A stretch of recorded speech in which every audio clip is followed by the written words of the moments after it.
ان رحمت اللہ قریب من المحسنین۔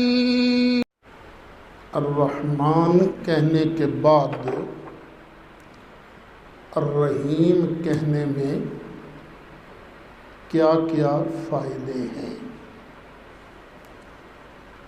ہم نے رحمان اور رحیم میں 6 طرح کا فرق بیان کیا تھا۔ وہ سبق اگر آپ کے ذہن میں محفوظ ہے تو ہم آگے چلتے ہیں۔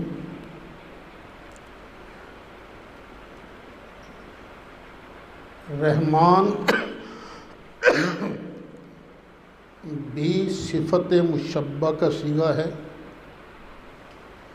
مبالغہ کے لیے استعمال ہوتا ہے، الگ، تنہا۔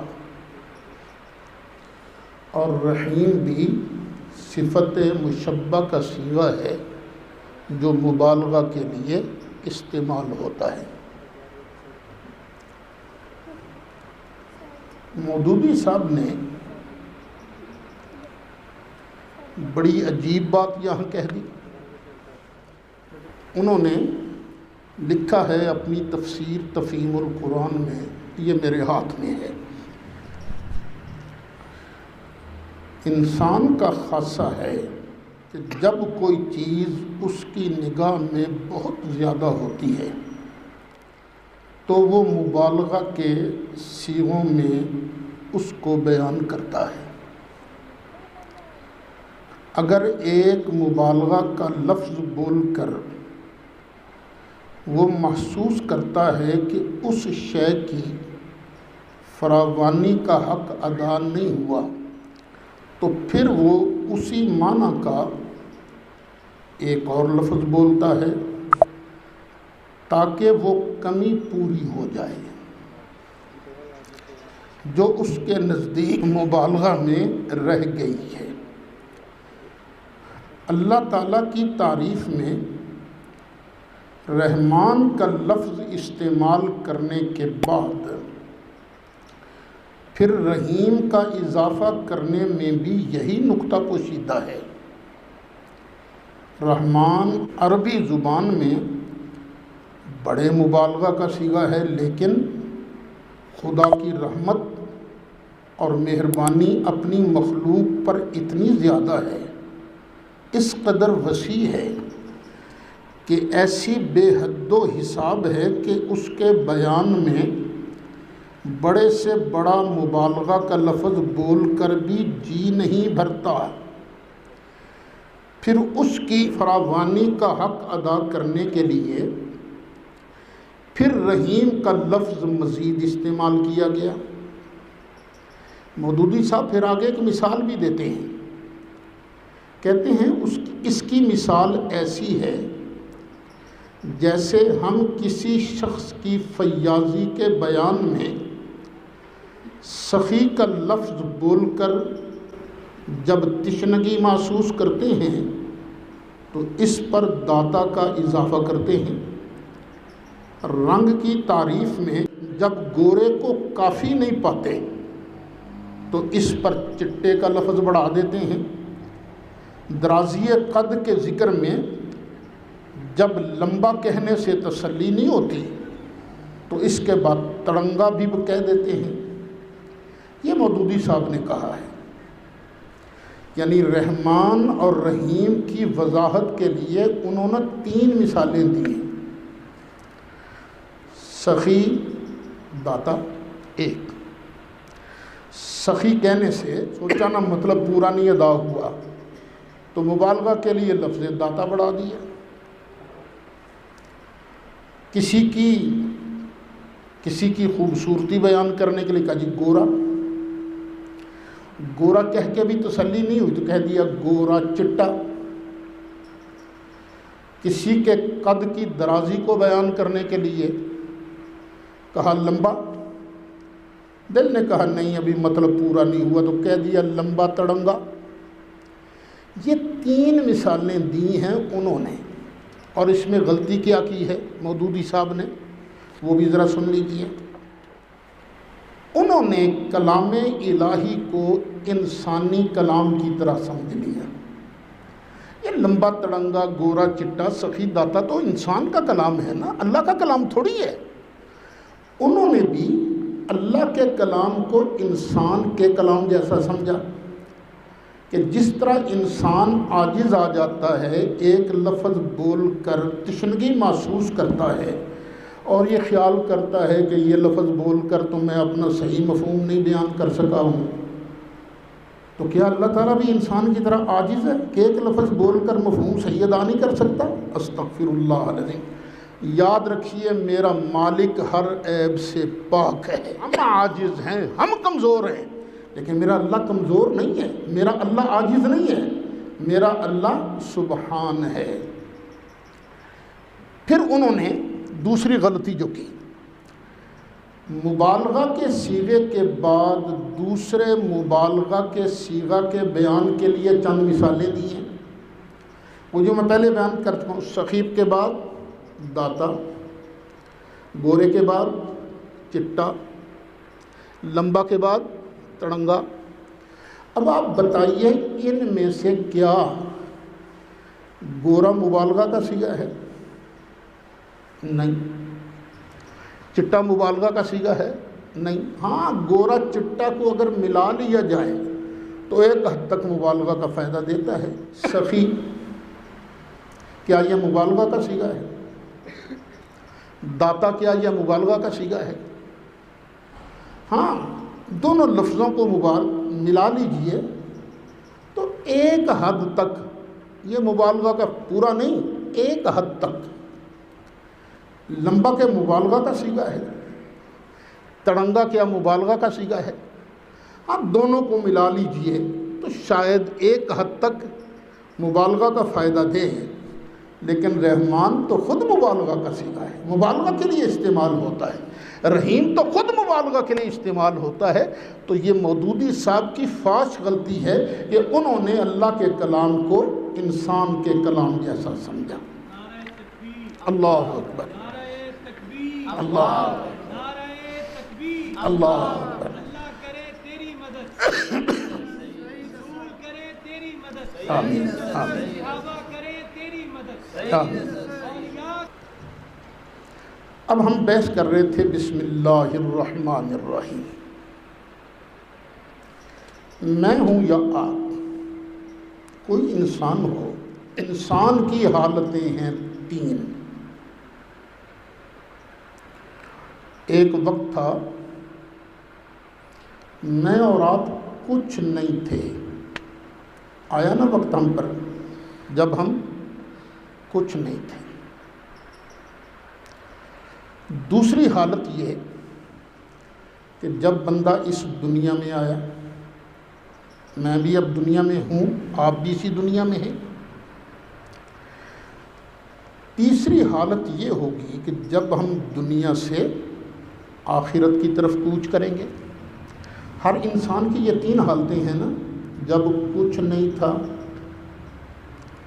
جب دنیا میں آیا، جب دنیا سے آخرت کو کوچ کرے گا۔ تو بسم اللہ الرحمن الرحیم میں اللہ تعالیٰ نے ہمیں یہ تینوں حالتیں یاد کرائی ہیں۔ وہ کس طرح؟ جب کہا نا بسم اللہ الرحمن الرحیم، اللہ کے نام سے شروع کرتا ہوں۔ کس کے نام سے شروع کرتا ہوں؟ اللہ کے نام سے، اللہ کے نام سے شروع کرتا ہوں۔ بڑی قدرتوں والا ہے، قیوم ہے۔ پہلے تو میں کچھ بھی نہیں تھا نا، اب میں ادھر آیا ہوں، اب اسی کے نام سے شروع کرتا ہوں جو قدرتوں والا ہے، قادر و قیوم ہے، جس نے مجھ کو، آپ کو نیست سے ہست کیا، نہیں تھے پھر اللہ نے پیدا کیا، پھر ہم دنیا میں آئے۔ اب دنیا میں اللہ کی رحمت، رحمان کہا نا، جس طرح اللہ کی رحمت دنیا میں ہر ایک کے لیے عام ہے۔ کل بتایا تھا نا رحمان کا معنی کیا ہے؟ دنیا میں رحمت کرنے والا، اور رحیم کا معنی کیا ہے؟ آخرت میں رحم کرنے والا۔ بتایا تھا نا کل میں نے 6 معنی بیان کیے تھے رحمان اور رحیم کے درمیان فرق بیان کرتے ہوئے۔ تو اللہ تعالیٰ اس دنیا میں ہر کسی پر رحمت کر رہا ہے، وہ مانتا ہے کوئی نہیں مانتا، سب کو رزق دیے جا رہا ہے، سب کو پیسہ دیے جا رہا ہے، سب کو وجود دیے جا رہا ہے۔ اب ہم آئے ہیں اس دنیا میں تو ہمیں بھی چاہیے ہر کسی پر مہربانی کریں، کسی کو نقصان نہ پہنچائیں، اپنا ہو بیگانہ ہو، ہر کسی کو پر مہربانی کریں۔ ہو سکے بندے کے پاس ہو سکے اگلے کا دکھ دور کر سکتا ہو بندہ، پھر اگلے کا دکھ دور کر دے، یہی منشا خدا بندی ہے، یہی ہے۔ دوسری حالت ہے نا، الرحمن نے بتایا تم نے یہاں بھی مہربانی کرنی ہے، اور الرحیم کا معنی کیا ہے؟ آخرت میں مہربانی کرنے والا۔ بھی ہم نے بھی تو آخرت میں پہنچنا ہے نا، اس نے وہاں بھی تو مہربانی کرنی ہے نا، وہاں مہربانی کس پر ہوگی؟ یہ ہم نے کل بتایا تھا۔ رحیم کا معنی ہے آخرت میں ماننے والوں پر مہربان، آخرت میں۔ تو ہمیں بھی آخرت میں پہنچنا ہے، تو ہم بھی چاہتے ہیں کہ وہاں ہم پر مہربانی ہو۔ تو ہم پر مہربانی کیسے ہوگی؟ جب ہم اس دنیا کے اندر اسی کو اپنا معبود مانیں، کسی اور کی عبادت نہ کریں، کسی اور کو اللہ کا شریک نہ بنائیں۔ اللہ کا تو شریک ہے ہی کوئی نہیں، ساری کائنات میں وہ یکتا ہے۔ قل هو اللہ احد اللہ الصمد لم یلد ولم یولد ولم یکن لہ کفوا احد۔ تو صرف بسم اللہ الرحمن الرحیم میں ہی اللہ تعالیٰ نے ہماری 3 حالتوں کو بیان فرما دیا۔ اے تو پہلے کچھ نہیں تھا، اب اللہ کے نام سے شروع کر۔ اب دنیا میں رہنا ہے تو مہربان بن کے رہ، دکھ دینے والا نہ بننا، تکلیف دینے والا نہ بننا۔ بندہ لوگوں کو دکھ دیتا کب ہے؟ جب اپنے آپ کو بڑا سمجھتا ہے۔ یہ جو العظمت والکبریاء ردائی، یہ بڑا ہونا یہ اللہ تعالیٰ کی رضا ہے۔ بندے کو حق نہیں ہے کہ وہ اپنے آپ میں تکبر کرے، اپنے آپ کو بڑا سمجھے۔ یاد رکھ لیجئے، اچھا انسان وہی ہے جو ہر کسی کو اپنے سے بہتر سمجھے، جو ہر کسی کو اپنے سے بہتر سمجھے۔ جو اپنے آپ کو بہتر سمجھے، میں تے چنگا فلانے نہ لوں، وہ ایک کہانی ہے اور بیان بھی کی ہے جو بندی علماء نے، علامہ اشرف علی تھانوی نے بھی لکھا ہے، مفتی تقی عثمانی صاحب نے بھی لکھا ہے۔ ایک فقیر بابا تھا، ایک مرتبہ اس کے پاس ایک بڑھیا مائی آ گئی، یعنی یہ فقیر بابا تیری داڑھی اچھی ہے یا میرے بکرے کی داڑھی اچھی ہے؟ وہ ہے بات کرنے والی، میں ہوتا شاید لڑ پڑتا، تجھے شرم نہیں آئی؟ سنت رسول کی گستاخی کرتی ہو تم۔ لیکن فقیر بابے نے اپنا من مارا ہوا تھا، کہنے لگا بی بی مجھے کیا پتا میری داڑھی اچھی ہے کہ تیرے بکرے کی داڑھی اچھی ہے، ہاں مرنے سے پہلے نا، قبر میں جانے سے پہلے تجھے تیرے سوال کا جواب دے کے جاؤں گا۔ مرنا تو سب نہیں ہے نا، سدا بادشاہی تو صرف اللہ کی ہے نا۔ وہ فقیر بابا مر گیا، فوت ہو گیا اپنے وقت پر۔ مریدوں نے جنازہ تیار کیا، جنازہ اٹھایا اور قبرستان کی طرف جنازہ لے جا رہے ہیں کہ اس بڑھیا مائی نے آ کے جنازہ روک دیا، روک دو اس کو۔ جنازہ رک گیا، کہنے لگی بڑا فقیر بنا پھرتا تھا، میرے ساتھ اس نے وعدہ کیا تھا کہ مرنے سے پہلے قبر میں جانے سے پہلے تیرے سوال کا جواب دے کے جاؤں گا۔ تو تھانوی صاحب لکھتے ہیں وہ فقیر بابا جو تھا نا، اس نے کفن میں سے اپنا ہاتھ باہر نکالا، چہرے پر سے کپڑا ہٹایا اور کہنے لگا مائی سن لے، تیرے بکرے کی داڑھی سے میری داڑھی اچھی ہے، کیونکہ میرے اللہ نے مجھے بخش دیا ہے، میرے اللہ نے مجھے بخش دیا۔ اور جس کو آخرت کی فکر ہوتی ہے نا، وہ اپنے آپ کو پھر اونچا نہیں سمجھتا، بڑا وہی ہے جس پر اللہ کی رحمت ہو جائے۔ ابھی ہمیں کیا پتہ کس کا انجام کیا ہے، اللہ میرا خاتمہ بھی بالخیر کرے اور اللہ تعالیٰ آپ کا بھی ہمارے سب ساتھیوں کا خاتمہ بالخیر فرمائے۔ قربان جائیں اس معلم حقیقی کے جس نے بسم اللہ الرحمن الرحیم سے ہی انسان کے تمام منازل سلوک کو طے کر دیا ہے۔ سب سے بڑا تصوف تو یہی ہے نا کہ بندہ پچھلی حالت پر غور کرے، موجودہ حالت پر غور کرے اور آنے والی حالت پر بندہ غور کرے۔ اب آپ میری ایک بات ٹھنڈے دل سے سنیں۔ آج ہم نے مغرب کی نماز یہاں پڑھی ہے، کچھ ساتھی پڑھ کے آئے ہیں، آپ نے اکثر نے پڑھی ہے، پھر میں یہاں آن کے کرسی پر بیٹھ گیا ہوں، آپ کے سامنے بیٹھا ہوں، اب پڑھا رہا ہوں۔ یہ اب سے پہلے جتنا پہلے وقت گزرا ہے وہ سارا ایک خواب ہی ہے نا۔ آپ اپنے اپنے گھروں سے چلے، آج ہی چلے ہیں آپ، لیکن اب کیا ہے، وہ خواب ہے نا، وہ خواب ہے۔ اصل وقت وہی ہے جو ہمارے پاس ہے، بس جو اگلا وقت ہے اس کا اعتبار کوئی نہیں، پتہ نہیں اگلا سانس آنا ہے کہ نہیں آنا۔ تو میرے بیٹو، جو وقت میسر ہے نا، اسی کو غنیمت سمجھو، اسی کو غنیمت سمجھو، اسی کو سنوارو۔ پیچھے کو غلطی ہو گئی تو اس کے لیے توبہ کرو، استغفار کرو، اللہ اپنے فضل سے ہماری مغفرت فرمائے۔ یہاں ایک دو مسئلے بھی سن لیجیے۔ پہلے ہم نے بحث کی ہے تعوذ کی، اعوذ باللہ من الشیطان الرجیم پڑھنے کی۔ یہ تعوذ اعوذ باللہ پڑھنا یہ صرف نماز کی پہلی رکعت میں ہے، ہر رکعت میں اعوذ باللہ نہیں پڑھا جائے گا۔ اور تسمیہ بسم اللہ پڑھنا یہ ہر رکعت کی ابتدا میں ہے، ابتدا میں سورۃ فاتحہ سے پہلے بسم اللہ پڑھیں گے۔ جو ائمہ حضرات ہیں نا وہ بھی غور سے سن لیں۔ اکثر میں نے محسوس کیا کئی ساتھی دوسری رکعت میں کھڑے ہوتے ہی الحمدللہ رب العالمین شروع ہو جاتے ہیں قرات کے لیے۔ نہیں، پہلے بسم اللہ پڑھنا یہ سنت ہے، مسنون ہے۔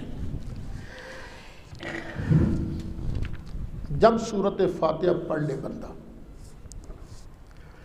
اب آگے کچھ اور بھی تو پڑھنا ہے نا پہلی دو رکعتوں میں۔ اگر تو بندے نے قرات شروع کی ہے درمیان سورت سے، پھر بسم اللہ نہیں پڑھیں گے۔ مثلا وللضالین آمین، اب آگے بندے نے شروع کر اللہ لا الہ الا ہو الحی القیوم، یہاں سے سورت شروع نہیں ہو رہی۔ اگر یہاں سے پڑھنا شروع کیا تو اب یہاں بسم اللہ نہیں پڑھیں گے، اور اگر کسی سورت سے شروع کیا ہے، مثلا انا اعطیناک الکوثر والضحیٰ، پہلی رکعت میں والضحیٰ پڑھی، والضحیٰ سے شروع کیا تو اب پہلے پڑھیں بسم اللہ الرحمن الرحیم۔ کیونکہ میں نے بتایا تھا کہ ہر سورت کے شروع ہونے سے پہلے بسم اللہ نازل ہوتی تھی، لیکن فصل سور کے لیے، سورتوں میں شناخت کے لیے، آیت مستقل بن کر نہیں ہے، قرآن کی مستقل، یہ قرآن کا جز ہے۔ انہ من سلیمان و انہ بسم اللہ الرحمن الرحیم۔ اب چلتے ہیں آگے، سورۃ فاتحہ شروع ہو رہی ہے، الحمدللہ رب العالمین۔ یہاں یہ بات ذہن نشین رہے کہ اللہ بندوں سے کہہ رہا ہے کہ تو کہہ قل الحمدللہ رب العالمین، اے بندے تو کہہ الحمدللہ رب العالمین۔ الحمدوں میں شروع میں ہے الف لام، اسے کہتے ہیں لام تعریف۔ حمد کہتے ہیں کسی فاعل مختار کے فضل و کمال کی زبان سے تعریف کرنا،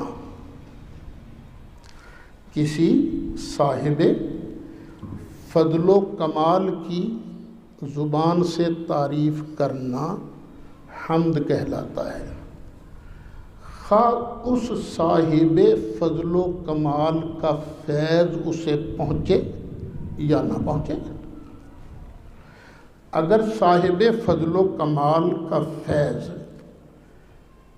تعریف کرنے والے کو پہنچے اور بندہ اس کو کہہ دے مہربانی، تو یہ شکریہ بنتا ہے۔ حمد کیا ہے؟ خواہ اس نے انعام کیا یا نہیں کیا، اس کے کمال کی تعریف کرو تو یہ کیا ہے؟ حمد۔ اب یہ جو الف لام ہے،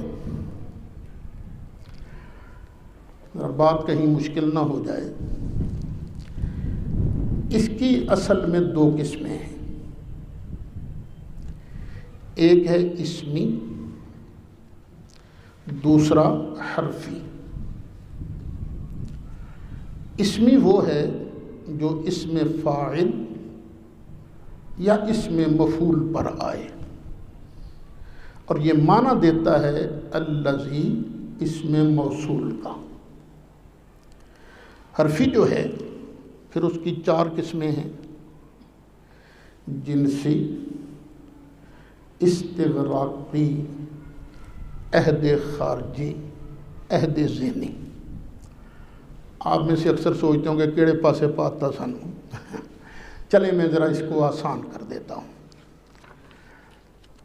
یہ جو الف لام ہے، حمد اس میں فاعل بھی نہیں، اس میں مفعول بھی نہیں، تو یہ الذی کے معنی میں نہیں ہے۔ یہ تو معنی دیتا ہے یا خاص تعریف کا۔ الحمد کا معنی کیا ہے؟ خاص تعریف۔ الحمدللہ، خاص تعریف اللہ کے لیے ہے۔ یا معنی دے گا سب کا، الحمدللہ ہے، سب تعریفیں اللہ کے لیے۔ دو معنی بنیں گے۔ پہلا معنی کیا ہے؟ خاص تعریف اللہ کے لیے ہے۔ خاص تعریف اللہ کے لیے وہ کون سی خاص تعریف ہے جو اللہ کے لیے ہے؟ وہ تعریف جو شان الوہیت کے لائق ہے، وہ تعریف جو شان الوہیت کے لائق ہے، وہ صرف اللہ ہی کے لیے ہے بس۔ اللہ کی شان الوہیت کی شان کے لائق کون سی تعریف ہے؟ کہ وہ مستقل ہے، مستقل ہے، واجب بالذات ہے، غیر محتاج ہے۔ تین لفظ کافی ہیں کہ جو مستقل ہو۔ میں بھی مستقل نہیں، آپ بھی مستقل نہیں، ساری مخلوق میں سے کوئی بھی مستقل نہیں، کوئی بھی واجب بالذات نہیں، کوئی بھی غیر محتاج نہیں، سب بننے میں اللہ کے محتاج ہیں۔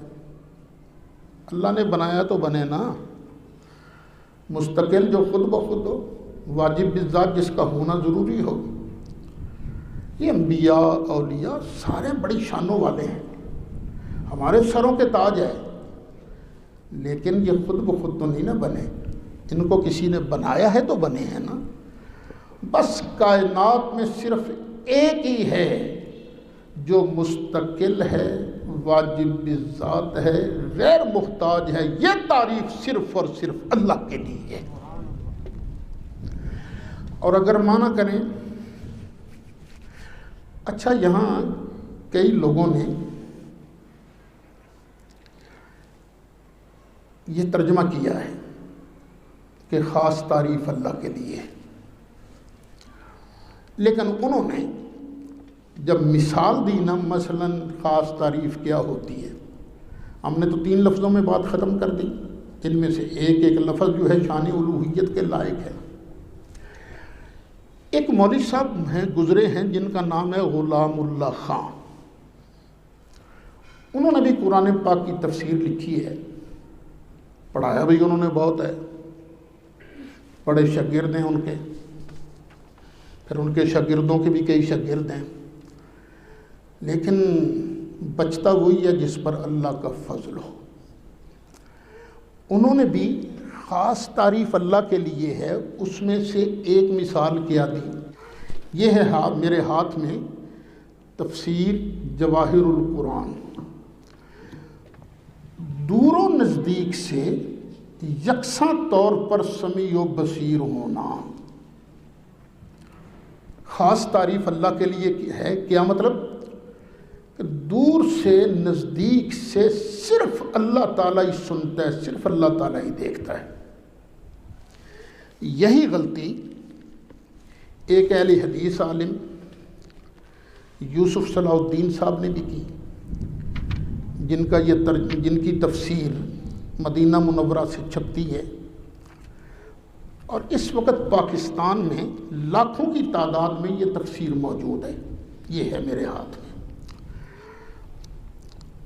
انہوں نے بھی یہی بات کی. اور دور و نزدیک سے ہر ایک کی فریاد سننے کی صلاحیت سے بہرہ تسلیم کرنا کہ الہ وہ ہے جو دور و نزدیک سے ہر قسم کی فریاد کو سننے کی صلاحیت رکھتا ہے.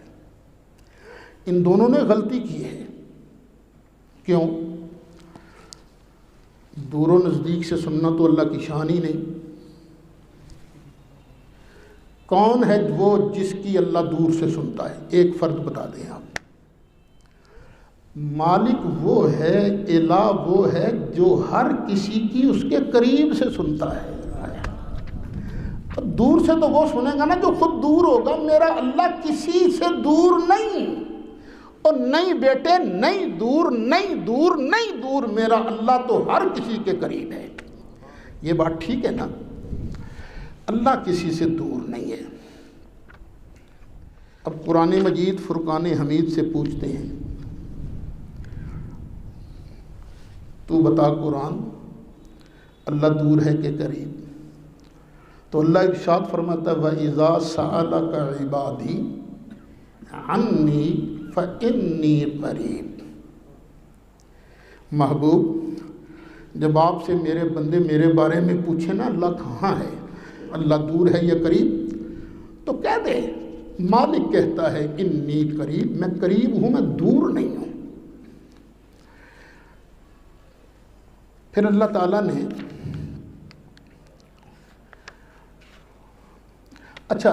پھر لطف یہ ہے کہ خود مولوی غلام اللہ خان صاحب نے جب اس آیت کی تفسیر لکھی نا انی قریب، تو خود یہی بات لکھی ہمارے والی جو ہم بیان کرتے ہیں. پہلی آیت میں اللہ تعالیٰ کی بزرگی اور بڑائی کا بیان تھا، اس لیے اس سے اللہ کے بود کا تصور آ سکتا تھا.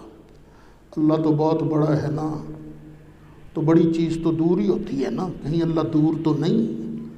اس لیے صحابہ نے عرض کی کہ یا رسول اللہ ہمارا خدا دور ہے یا نزدیک؟ اگر دور ہے تو اس کو زور زور سے پکاریں، اگر نزدیک ہے تو آہستہ پکاریں.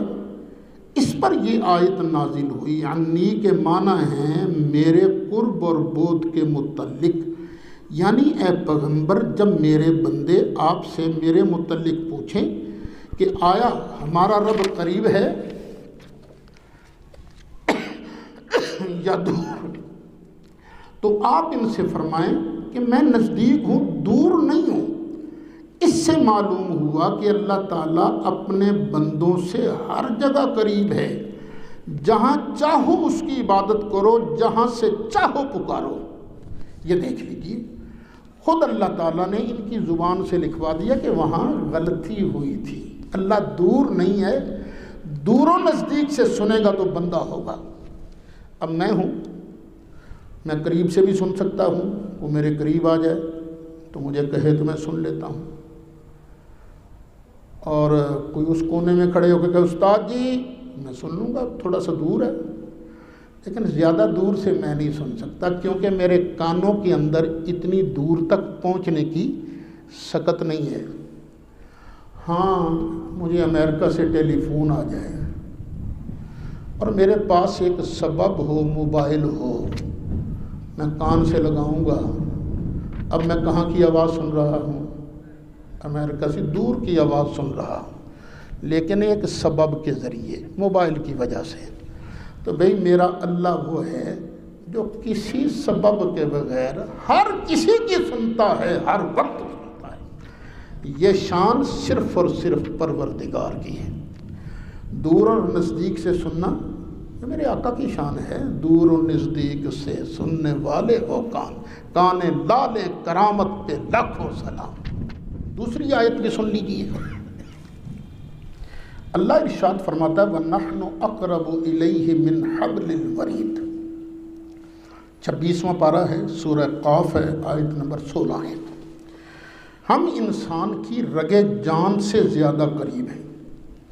ہماری شاہ رگ ہوتی ہے نا یہاں، اللہ فرماتا ہے تیری یہ رگ جان جو ہے نا یہ تجھ سے دور ہے، میں اللہ تیری رگ جان سے بھی زیادہ قریب ہوں۔ اور کوئی انسان ہو کہاں کا بھی ہو، امریکہ میں ہے، یہاں ہے، سعودیہ میں ہے، جاپان میں ہے، آسٹریلیا میں ہے، کینیڈا میں ہے، رشیا میں ہے، جہاں بھی ہے میرا اللہ ہر کسی کی اس کی شاہ رگ سے بھی زیادہ قریب ہے۔ اگر معنی کریں الف لام استغراق کا معنی تو معنی ہوگا سب تعریفیں اللہ کے لیے۔ سب تعریف کس کے لیے ہے؟ اللہ کے لیے۔ جب یہ ترجمہ کریں کہ سب تعریف اللہ کے لیے ہے تو یہاں تو اعتراض پھٹ آ گیا۔ قرآن خود تو لوگوں کی تعریف کرتا ہے، اپنے محبوب کی تعریف کرتا ہے، نبیوں کی تعریف کرتا ہے، نبی پاک کے صحابہ کی تعریف کرتا ہے۔ قرآن خود تعریف کرتا ہے، اپنے نیک بندوں کی تعریف کرتا ہے، قرآن خود تعریف کرتا ہے۔ سب تعریفیں پھر اللہ کے لیے کیسے ہو گئی؟ تو اس کا جواب یہ دیا جاتا ہے کہ اصل میں یہاں غور کرنے کی بات ہے۔ ایک ہوتا ہے مصنوع، بنائی گئی چیز، ایک ہوتا ہے صانع، بنانے والا۔ یہ جو میرے سامنے مائک ہے یہ ہے مصنوع۔ اب اگر میں تعریف شروع کر دوں، یہ مائک بڑا اچھا ہے، بڑی شاندار آواز کیچ کرتا ہے، شکل سے بھی سونا ہے۔ میں کس کی تعریف کر رہا ہوں؟ اس مائک کی۔ اصل میں کس کی تعریف ہو رہی ہے؟ بنانے والے کی۔ یہ میرے سامنے ڈائس ہے، میں نے کہا ڈائس بڑا اچھا ہے یار، دیکھو اس کی شکل تو دیکھو، واہ واہ کیا خوبصورت لگ رہا ہے۔ میں تعریف کر رہا ہوں اس ڈائس کی، لیکن اصل میں تعریف کس کی ہو رہی ہے؟ اس مستری کی جس نے اس کو بنایا ہے۔ تو یہ نبی ولی جتنے ہیں، جتنے شان والے ہیں، ان سب کو بنایا کس نے ہے؟ اللہ نے بنایا۔ اب نبی پاک علیہ الصلوۃ والسلام کی تعریفیں کرتے جاؤ تو تعریف کس کی ہو رہی ہے؟ اللہ کی۔ الحمدللہ، سب تعریفیں اللہ کے لیے۔ اچھا، جب یہ بات آپ نے سمجھ لی، اب پھر اور بھی سن لیجیے۔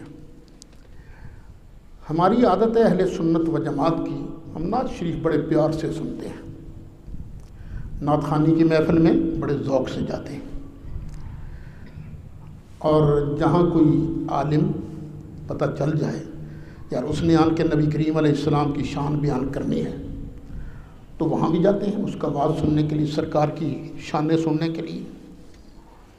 تو کچھ لوگ ہمیں طعنہ دیتے ہیں، اور تمہیں تو توحید کا پتہ ہی نہیں، تم تو صرف نبی کی شانیں سنتے ہو، ولیوں کی شانیں سنتے ہو، کبھی کسی بزرگ کی تعریف، کبھی کسی کی تعریف، کبھی کسی کی تعریف، اللہ کی تعریف کیا کرو۔ ہم کہتے خدا کے بندے ہمیں طعنہ تو نہ دینا، پہلے ہماری بات سن تو صحیح۔ مجھے قرآن نے بتایا الحمدللہ، تعریف جس کی بھی کرو گے ہوگی کس کی؟ اللہ کی۔ اور بھائی نبی پاک کی تعریف کرنا، دوسرے نبیوں کی تعریف کرنا، ولیوں کی تعریف کرنا، صحابہ کی تعریف کرنا، اہل بیت کی تعریف کرنا، نیک بندوں کی تعریف کرنا، یہ اصل میں ان کی تعریف نہیں، کیونکہ یہ خود بخود نہیں بنے۔ نبیوں کو نبوت دی ہے تو اللہ نے، رسولوں کو رسالت دی ہے تو اللہ نے، ولیوں کو ولایت دی ہے تو اللہ نے، تو ان مخلوقات کی تعریف کرنا اصل میں اللہ ہی کی تعریف کرنا ہے۔ الحمدللہ، سب تعریفیں کس کے لیے ہیں؟ اللہ کے لیے۔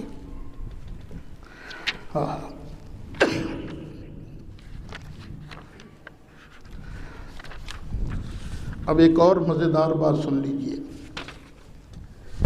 الحمد، اس حرف کا مادہ بھی یہی ہے۔ مادہ کہتے ہیں ان حروف کو جن سے الفاظ آگے بنتے ہیں۔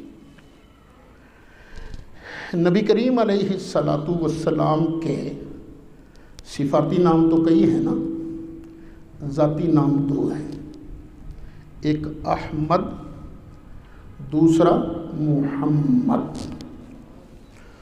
یہ سرکار کا نام نامی، اسم گرامی احمد، یہ قرآن شریف میں ایک جگہ بیان ہوا ہے، اور محمد یہ قرآن مجید میں 4 جگہ بیان ہوا ہے۔ احمد اور محمد دونوں اسی مادہ حمد سے الفاظ بنے۔ یہ احمد جو ہے، عیسیٰ علیہ السلام نے قوم کو خوشخبری دی تھی، اور میری قوم، میں تو تمہیں ایسے رسول کی بشارت دیے جا رہا ہوں جو میرے بعد تشریف لائے گا، اور آنے والے کا نام نامی، اسم گرامی احمد، مبشرا برسول یاتی من بعد اسمہ احمد۔ اب احمد کا معنی کیا ہے؟ احمد یہ اسم تفضیل کا صیغہ ہے، اسم تفضیل کا۔ جب کہتے ہو اللہ اکبر تو معنی کیا ہوتا ہے؟ اللہ سب سے، بہت بڑا نہیں، سب سے بڑا ہے۔ جتنے بھی بڑے ہوگا کوئی بڑا، لیکن اللہ اکبر، اللہ سب سے بڑا ہے۔ اب رسولنا احمد، ہمارے رسول احمد ہیں، کیا معنی بنا؟ ہمارے رسول سب سے زیادہ اللہ کی تعریف کرنے والے ہیں، سب سے زیادہ اللہ کی حمد کرنے والے ہیں۔ کوئی مجھے نہ کہہ دے کہ تو اپنی طرف سے بیان کر رہا ہے۔ غیر مقلدین کے ایک بہت بڑے مفسر ہیں جن کا نام ہے قاضی شوکانی، محمد بن علی شوکانی۔ قاضی شوکانی، انہوں نے تفسیر لکھی ہے فتح القدیر۔ ویسے بطور تفسیر اچھی تفسیر ہے، اچھی تفسیر ہے۔ اختلاف تو ہر کسی کے ساتھ ہوتا ہے، نہ اللہ کے ساتھ اختلاف ہو سکتا ہے، نہ رسول اللہ کے ساتھ اختلاف ہو سکتا ہے۔ باقی صحابہ کرام ہیں، ان کا ہم ادب کرتے ہیں، اختلاف نہیں کرتے، لیکن صحابہ سے صحابہ نے تو اختلاف کیا ہے نا، ان کے آپس میں کئی مسائل میں کوئی کچھ کہتا تھا، کوئی کچھ کہتا تھا، لیکن جو ایمان والا ہے نہ اللہ سے اختلاف کر سکتا ہے، نہ رسول اللہ سے اختلاف کر سکتا ہے۔ اختلاف ہوتا ہے تو قاضی شوکانی نے بھی اچھی تفسیر لکھی ہے، کئی مقامات پر اختلاف ہے۔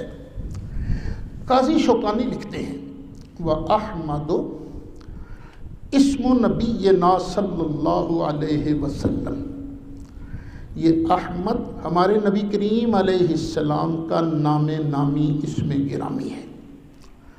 وَهُوَ عَلَمٌ مَنْقُولٌ مِّنَ الصِّفَةِ، یہ ہے علم لیکن اس کو صفت سے نقل کیا گیا ہے۔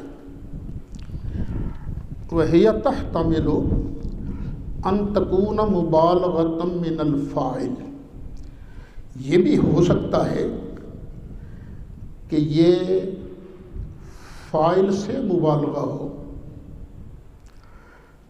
احمد کا اسم فاعل کیا ہے؟ حامد. حامد کا معنی تعریف کرنے والا، اور رحمت کا معنی سب سے زیادہ تعریف کرنے والا. فَيَكُونُ مَعْنَاهَا، اب اس کا معنی ہوگا أَنَّهُ أَكْثَرُ حَمْدًا لِلَّهِ مِنْ غَيْرِهِ، کہ ہر ایک سے زیادہ انہوں نے اللہ کی حمد کی ہے. سب سے زیادہ حمد کس نے کی ہے؟ سرکار نے. امام قرطبی رحمۃ اللہ علیہ انہوں نے بھی یہی بات بیان کی ہے. فمانا احمد، احمد کا معنی کیا ہے؟ اے احمد الحامدین لربہ، سب حمد کرنے والوں سے زیادہ اپنے رب کی حمد کرنے والا. اب آگے سنیے. والانبیاء صلوات اللہ علیہم کلہم حامدون اللہ، اللہ کے جتنے نبی گزرے ہیں سب نے اللہ کی حمد کی ہے، سب اللہ کی حمد کرنے والے ہیں. وَنَبِيُّنَا أَحْمَدُ أَكْثَرُهُمْ حَمْدًا، اور ہمارے نبی صلی اللہ علیہ وسلم جو احمد ہیں انہوں نے ہر نبی سے زیادہ اللہ کی حمد کی ہے. یہ امام قرطبی فرماتے ہیں، جلد 18 ہے، صفحہ 82 ہے. الجامع لأحکام القرآن امام قرطبی کی تفسیر ہے. اب ذرا اس بات کی طرف پھر غور کیجئے. آدم علیہ السلام نے اللہ کی حمد کی، بتائیے کی کتنا عرصہ؟ پتہ نہیں اوپر کتنا عرصہ رہے، وہ نہیں پتہ. اور نیچے آپ کی عمر کتنی ہوئی؟ 1000 سال، جس میں سے 50 سال انہوں نے داؤد علیہ السلام کو دیے تھے، 950 سال ہو گئے. نوح علیہ السلام نے کتنا عرصہ اللہ کی حمد کی؟ کوئی پتہ نہیں. لیکن طوفان سے پہلے 950 سال تک اللہ کی حمد کرتے رہے. اسی طرح باقی سارے نبی سارے حامد ہیں، لیکن ہمارے آقا احمد ہیں. یعنی جناب آدم سے زیادہ، جناب نوح سے زیادہ، جناب ابراہیم سے زیادہ، جناب موسیٰ سے زیادہ، ہر نبی سے سرکار کا زمانہ حمد زیادہ ہے. سرکار کی عمر مبارک کتنی ہوئی؟ 63 سال. چلو نبوت سے پہلے کے 40 سال بھی اللہ کی حمد کرتے رہے، مان لیا. لیکن 63 سال والا احمد کیسے ہو سکتا ہے؟ ادھر تو 950 سال، 1000 سال سے زیادہ اللہ کی حمد کرنے والے ہیں. پھر صرف نبی نہیں اللہ کی حمد کرنے والے، جبریل بھی تو اللہ کی حمد کرنے والا ہے نا. میکائیل، اسرافیل، عزرائیل، یہ جتنے فرشتے ہیں، یہ لو، یہ قلم، یہ ساری خدائی، سارے فرشتے اللہ کی حمد کرنے والے ہیں کہ نہیں؟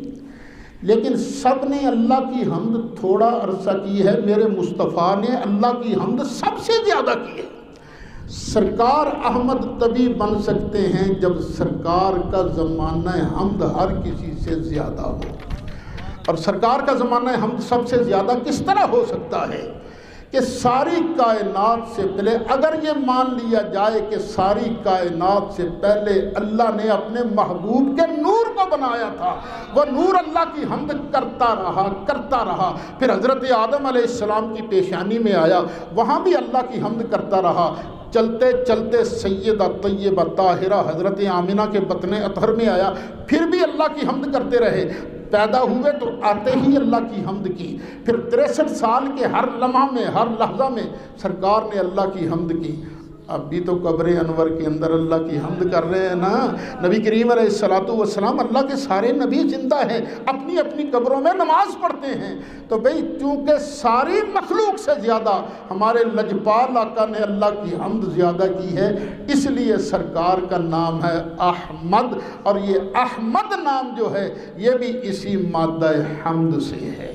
نعرہ رسالت یا رسول اللہ، نعرہ رسالت یا رسول اللہ، نعرہ رسالت. اللہ کرے تیری مدد، سید اسد، سید اسد، نبی کرے تیری مدد، سید اسد، سید اسد، صحابہ کرے تیری مدد، سید اسد، سید اسد، اولیاء کرے تیری مدد صحیح رسل صحیح رسل علماء حق اہل سنت زندہ باد دوسرا نام کیا ہے سرکار کا؟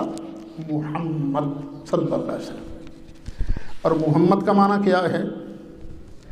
الذی یحمد حمدا بعد حمد، جس کی سب سے زیادہ تعریف کی جائے، جس کی سب سے زیادہ تعریف کی جائے. اب دیکھ لیجئے ساری مخلوق میں سے سب سے زیادہ کس کی تعریف ہو رہی ہے؟ آج دنیا میں دیکھ لیجئے، کوئی بندہ ایسا نہیں جس کی تعریف میرے آقا سے زیادہ ہوتی ہو. لوگوں نے حساب کتاب لگا کر یہ بیان کیا ہے، ہر سیکنڈ میں دنیا کے ہر حصے میں اشہد ان محمد رسول اللہ کی صدا بلند ہو رہی ہے. سب سے زیادہ سرکار کی تعریف ہو رہی ہے، سب سے زیادہ. تو قرآن شریف میں آتا ہے نا، عسیٰ ان یبعثک ربک مقاما محمودا. اب نکالو بیٹے جلالین، اور آگے جلالین کہ نہیں آئی؟ اچھا ابن کثیر آئی کہ نہیں؟ وہ بھی نہیں آئی. چلو اعتبار کر لو مجھ پر، پھر کتاب نہیں تھا. آج بھی سب سے زیادہ سرکار کی تعریف ہوتی ہے. اور جب قیامت کا دن آئے گا، قیامت کے دن کس کی سب سے زیادہ تعریف ہوگی؟ اللہ کہتا ہے عسیٰ ان یبعثک ربک مقاما محمودا. محبوب پیارے، ان قریب ہم تجھے مقام محمود پر فائز فرمائیں گے. یہ مقام محمود کیا ہے؟ جس کی تعریف کی جائے گی. جلالین یہ ہمارے مدارس میں پڑھائی جاتی ہے. اس کے اندر موجود ہے یحمدک فیہ الاولون والآخرون. جتنے پہلے گزر چکے ہیں، جتنے آنے والے ہیں، محبوبہ سب تیری ٹور دیکھ کر نہ تیری شان بیان کر رہے ہوں، سب تیری حمد کر رہے ہوں گے.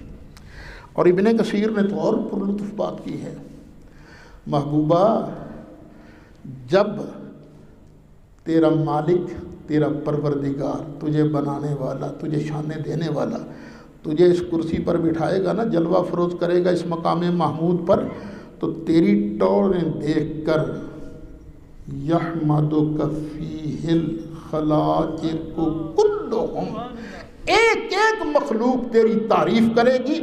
وخالقہم، اور ان سب کا بنانے والا بھی تیری تعریف کرے گا. یا رسول نعرہ رسالت، نعرہ رسالت، یا رسول الحمد، سب تعریفیں اللہ کی ہیں.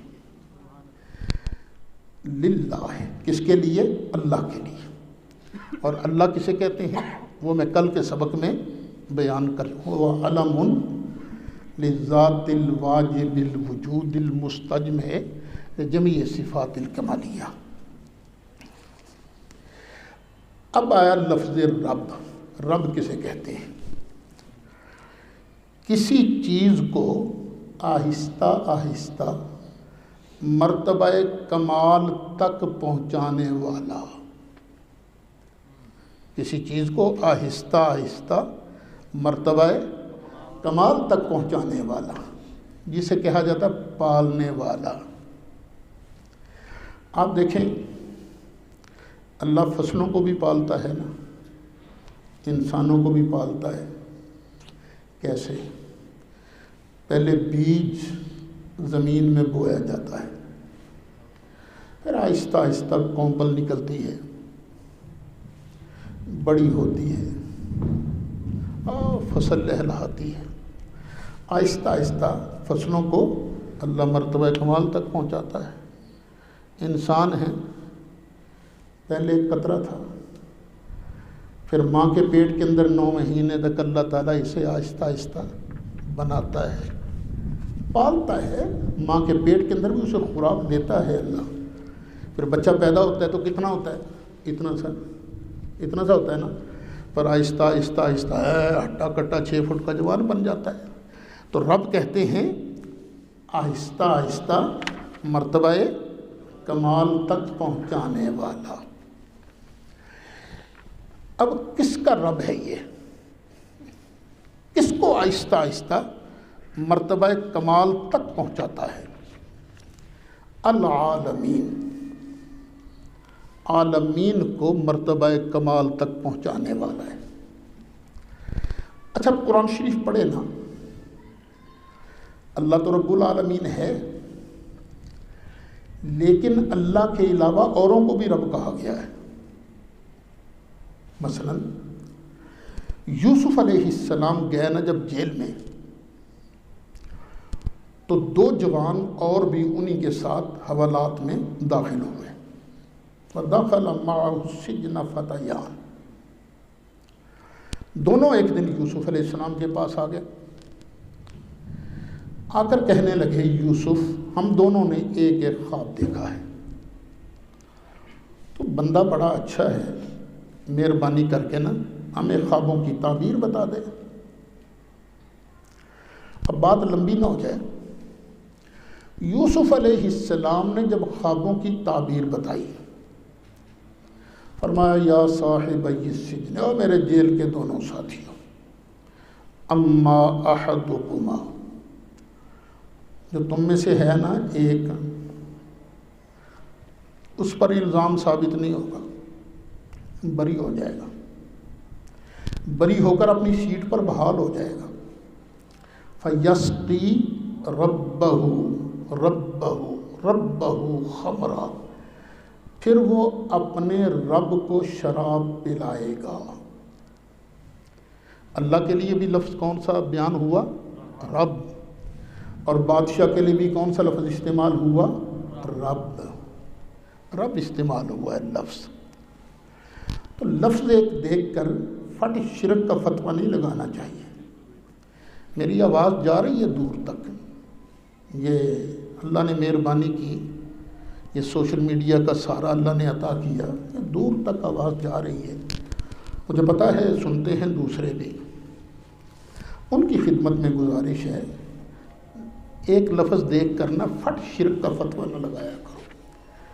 شرک بہت اونچی چیز ہے، ایسے شرک نہیں بنتا۔ اگر ہم نے لاہور والے بابا جی کو کہہ دیا داتا صاحب، تو شرک کا فتویٰ لگا، ہو جی داتا کیوں کہا، داتا تو صرف اللہ ہے۔ ارے بندے ذرا ہوش کر، اللہ ہے رب پالنے والا، ہمیشہ سے پالنے والا ہے۔ پہلی مخلوق پیدا کی تو اس کو بھی اسی نے پالا، دوسروں کو بنایا تو اسی نے پالا، پھر بنتے گئے، پہلا انسان پیدا ہوا تو اسی کو اس نے پالا، اب جب آخری انسان ہوگا اس کو بھی وہی پالے گا۔ ہر انسان کو، ہر جانور کو، ہر چیز کو پالتا کون ہے؟ اللہ۔ اور اللہ جب پالتا ہے نا تو اللہ کو کسی سے کچھ لینا نہیں پڑتا، پال دیتا ہے، سب کو پالتا ہے۔ بادشاہ جو پالتا ہے وہ تو اپنی طرف سے تو پال ہی نہیں سکتا، اس بیچارے کے پاس کیا ہے؟ وہ تو پہلے کسی سے ٹیکس لے گا، کسی سے جرمانہ لے گا، کسی سے نذرانہ لے گا، یا بادشاہ سے پہلا جو بادشاہ تھا، خواہ اس کا باپ تھا یا کوئی اور تھا، یا انہوں نے جو خزانہ جمع کیا تھا ادھر ادھر سے لوٹ مار کر کے، بادشاہ تو وہی ہوتا ہے نا۔ تو بادشاہ پالتا ہے، سب کو نہیں پالتا، کچھ عرصہ کے لیے چند لوگوں کو پالتا ہے، اور میرا اللہ پالتا ہے ہر کسی کو۔ جب سے وہ پیدا ہوا جب تک رہے گا اللہ پال رہا ہے۔ اور ٹھیک ہے ہم داتا کہتے ہیں ان کو، لاہور والے حضرت صاحب کو داتا کہتے ہیں، حضرت علی حجویری کو کہتے ہیں داتا، گنج بخش بھی کہتے ہیں، لیکن کہاں میرا اللہ داتا، کہاں لاہور والا داتا؟ میرا اللہ تعالیٰ تو ہر کسی کو دیے جا رہے ہیں نا، ہر کسی کو دیے جا رہے ہیں، اور داتا صاحب ہر کسی کو تھوڑا دیتے ہیں، چند لاکھ لوگوں کو وہاں سے لنگر ملتا ہے، سب کو تو نہیں دیتے نا۔ اللہ ہمیں دیتا ہے تو اس کو کسی سے لینا نہیں پڑتا۔ اور لاہور والے بابا جی ہیں نا، مزار میں بیٹھے بیٹھے ادھر سے لیے جا رہے ہیں، ادھر دیے جا رہے ہیں۔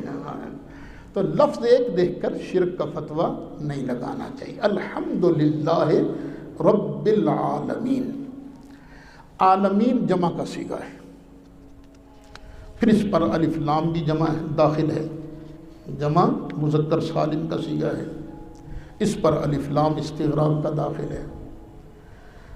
اور یہ جمع ہے عالم کی. عالم کہتے ہیں یہ اسم اللہ کا وزن ہے. عالم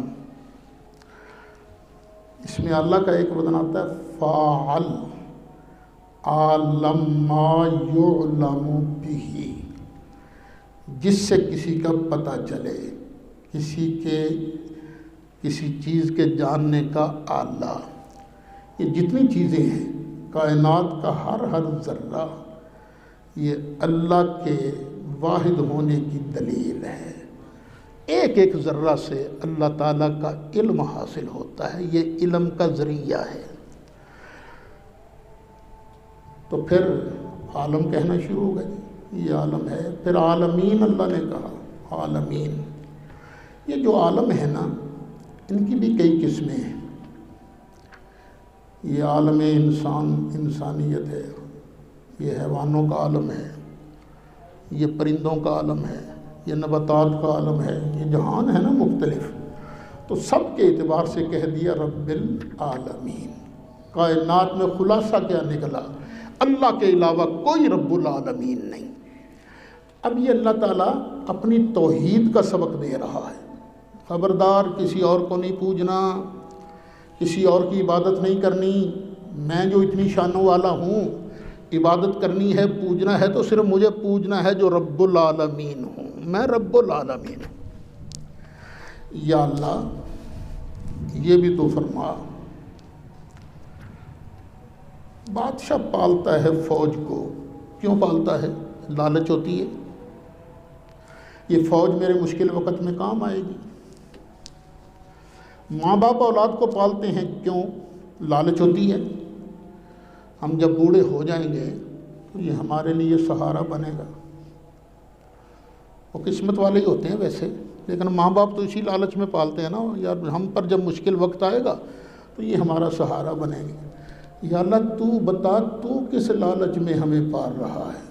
فرمائے الرحمن الرحیم، میں تو صرف اپنی مہربانی کی وجہ سے، رحمت کی وجہ سے پال رہا ہوں. الحمدللہ رب العالمین الرحمن الرحیم. رحمان رحیم کی بحث ہم پہلے کر چکے ہیں. پھر اللہ کی ایک شان اور یہ بھی ہے مالک یوم الدین. ہر وقت اس کو ذہن میں رکھنا، میں اپنی رحمت سے تمہیں اس وقت پال رہا ہوں، لیکن میں قیامت کے دن کا بھی مالک ہوں. تو مالک یوم الدین سے انشاءاللہ کل آغاز کریں گے. کوئی بات تو نہیں پوچھنی سبق پر آپ نے؟